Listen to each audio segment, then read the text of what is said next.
Sissy Mistakes Scene 1. It's hard to believe it has been so long since I made that one little mistake. It should have been a great day. I was out of school for a whole week for spring break and Mom was leaving that Monday morning to do her weekly shopping. I was nearly 10, and was mature and well-mannered enough in my parents' eyes to stay home alone and not get into trouble. I loved having those brief times alone, and watched as she backed the car out of the garage. That afternoon, I was looking forward to trying on Mom's black and white dress because it had a full skirt and crisp, full petticoats with it. I guess I should have asked her, but since I was her son that didn't seem the best option. The little mistake was that I hadn't made sure she was gone. She had backed out of the garage and to the street. I did exercise patience enough to wait long enough for that.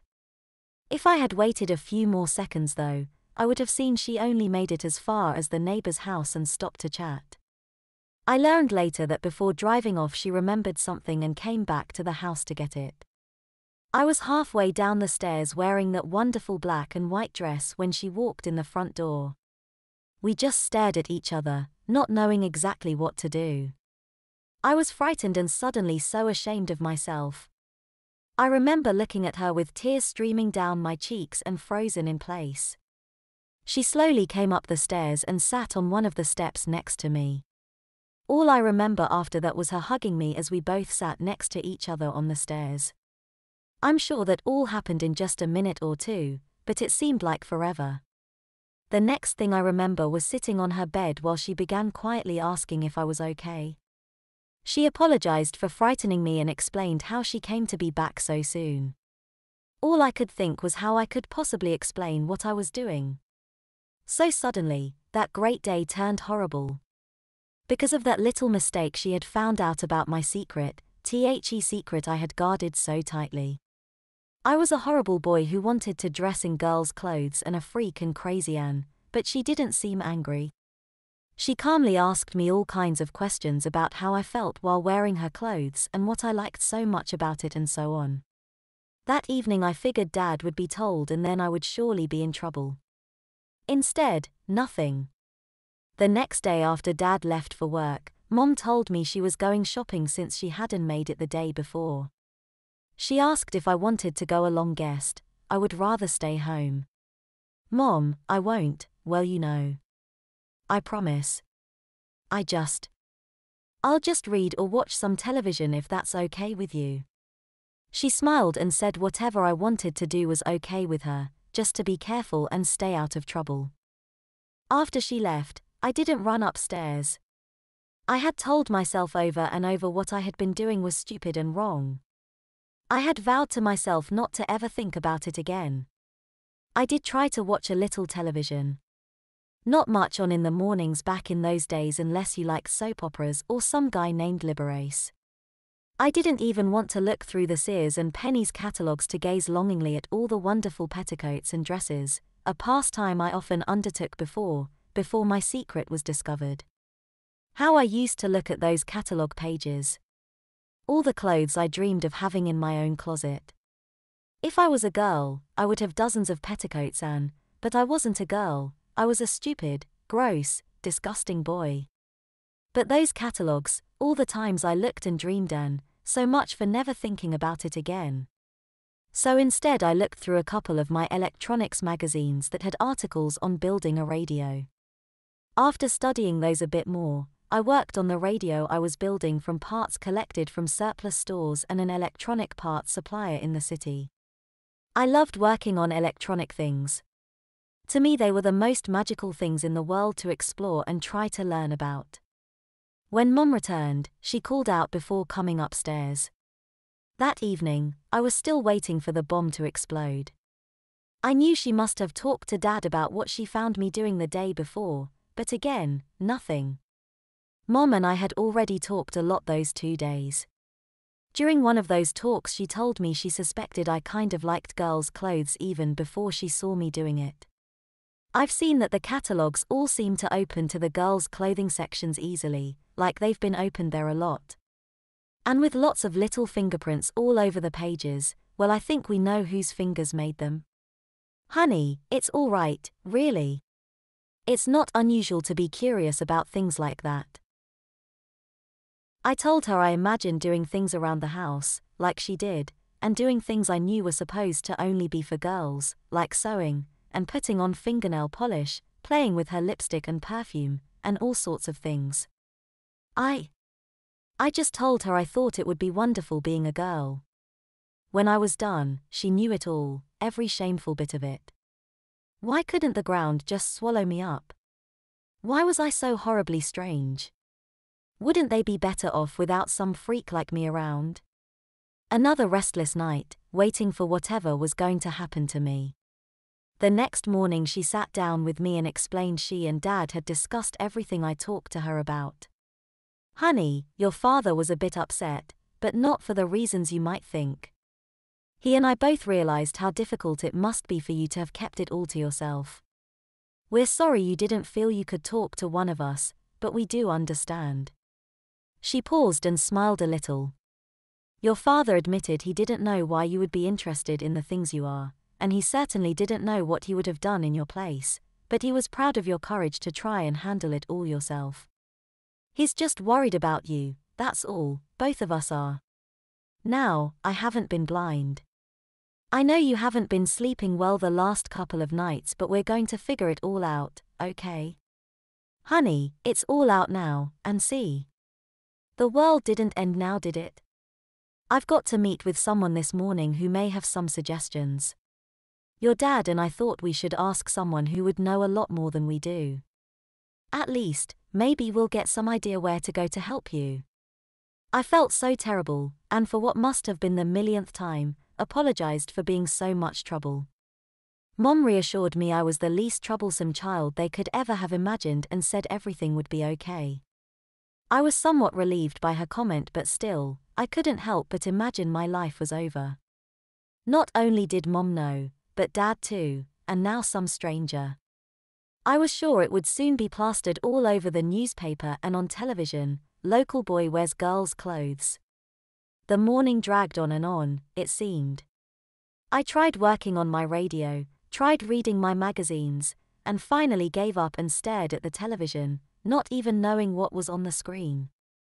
When she finally returned home, she sat me down and we talked again.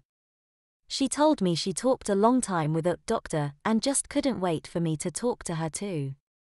Dr. Samuelson, as it turned out, was a psychiatrist. I didn't really know exactly what that meant, but from the extensive knowledge a 9-year-old has, I guess they thought I was crazy and she would cure me. I hoped someone would cure me. At my first meeting with Dr. Samuelson, she started asking questions, of course. There were all sorts of questions, many of which they were the same ones Mom had asked me.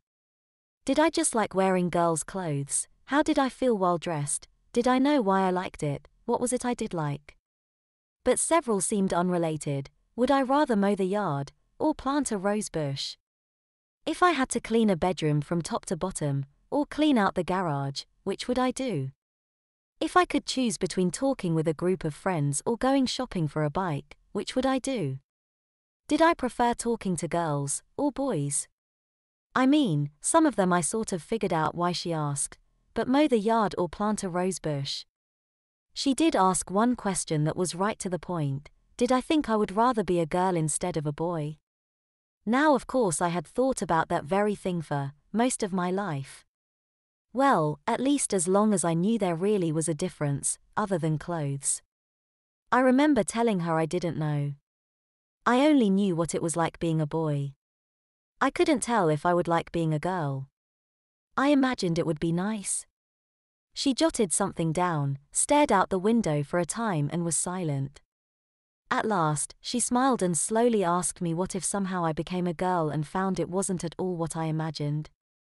She told me I might be disappointed that everything I had imagined wasn't really so wonderful after all. I told her I hadn't thought about that. After a brief moment I looked back at her and asked, "What if I found it really was wonderful?"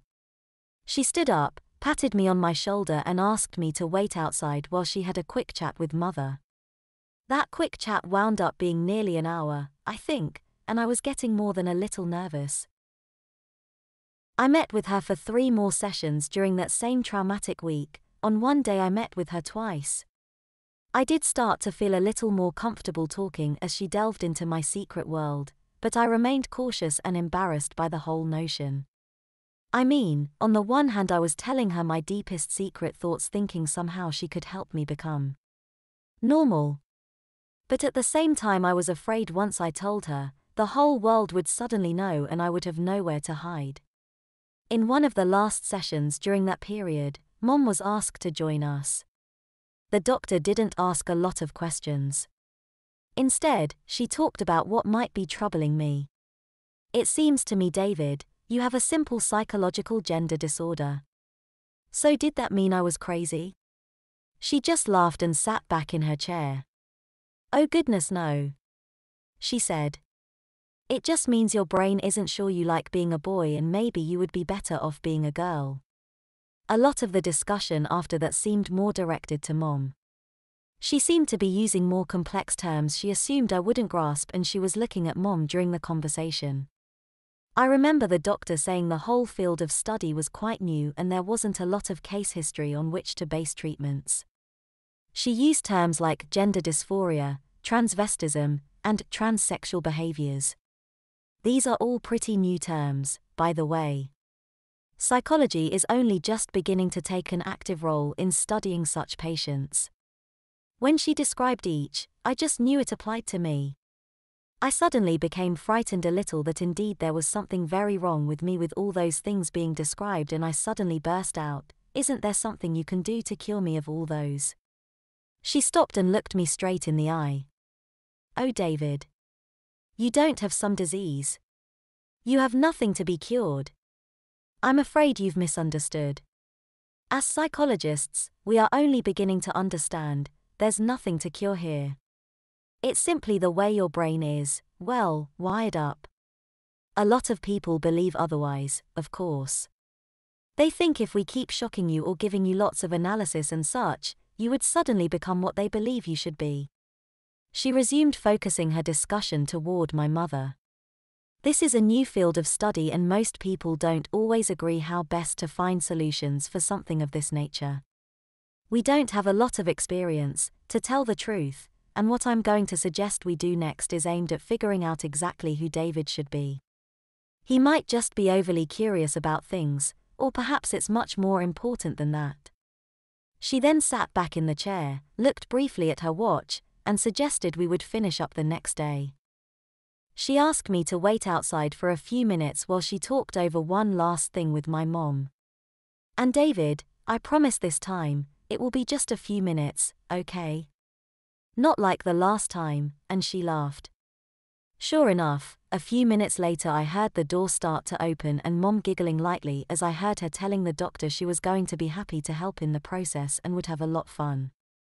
And his father's idea couldn't have worked out at a better time if it comes to that.